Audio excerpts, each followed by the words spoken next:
क्या आपको मालूम है हर उम्र में रिस्क उठाने की क्षमता एक जैसी नहीं होती। कैरियर की शुरुआत से लेकर रिटायरमेंट तक हमें अपने इन्वेस्टमेंट पोर्टफोलियो में समय समय पर बदलाव करते रहना चाहिए। जी हां दोस्तों, मैं हूं द्वारिका जयमन, एक फाइनेंशियल प्लानर और कंसल्टेंट। आज हम यहां चर्चा करेंगे जीवन के 3 महत्वपूर्ण पड़ावों पर हमारे इन्वेस्टमेंट पोर्टफोलियो का स्ट्रक्चर कैसा होना चाहिए। नंबर 1, हमारे कैरियर की शुरुआत जो 20 से 30 साल की उम्र में हो जाती है, यह हमारे जीवन का एक बहुत ही महत्वपूर्ण समय होता है और पूरे जीवन के सपनों को पूरा करने का प्लानिंग करने का यही एक अच्छा समय होता है।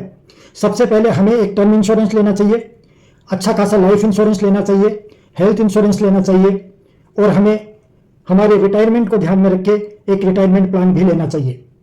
क्योंकि इस उम्र में अत्यधिक रिस्क उठाने की क्षमता होती है हर इन्वेस्टर की, तो उसे अच्छे म्यूचुअल फंड्स में एसआईपी के जरिए अपना इन्वेस्टमेंट शुरू कर देना चाहिए। लेकिन यह भी याद रखना चाहिए कि हर साल एसआईपी का अमाउंट 10 से 15% तक उसमें आप इंक्रीमेंट करते रहिए। 50, 20 और 30 का नियम याद रखना चाहिए। आपकी मंथली इनकम का 50% आपके घर के खर्चों के लिए, 20% आपका इमरजेंसी के लिए और 30% को सेव करके उसको अलग अलग जगह इन्वेस्टमेंट करने के लिए रखिए और इन्वेस्टमेंट कीजिए। 30 साल से 50 साल की उम्र में रिस्क उठाने की क्षमता थोड़ी कम हो जाती है, तो इस सब के साथ साथ आपको इसमें रियल इस्टेट और कमोडिटीज यानी कि सिल्वर, गोल्ड, यह भी आपके पोर्टफोलियो में ऐड कर देना चाहिए। और यह 20, 50 और 30 का नियम याद रखना चाहिए। इनकम का 20% पहले ही निकाल के उसे विभिन्न जगह इन्वेस्ट कर देना चाहिए। 50% घर के खर्चों के लिए और 30% पैसा आपको शॉर्ट टर्म में इन्वेस्टमेंट करने के लिए, इमरजेंसी फंड के लिए या अपने विवेकानुसार खर्च करने के लिए रखिए। रिटायरमेंट जब 60 साल का हो जाता है तब रिस्क उठाने की क्षमता बहुत कम हो जाती है।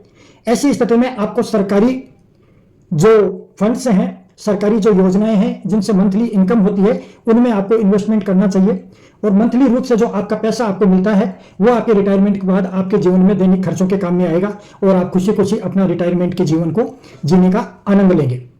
तो ये कुछ बेसिक बातें हैं दोस्तों, इनकी पालना कीजिए और आप अपनी इनकम के आधार पे, अपनी सेविंग के आधार पे आप अपना एक बहुत अच्छा पोर्टफोलियो बनाना चाहते हैं, अच्छा इन्वेस्टमेंट करना चाहते हैं, तो मेरी आपको ये सजेशन है कि आप एक अच्छे फाइनेंशियल प्लानर के साथ बैठिए।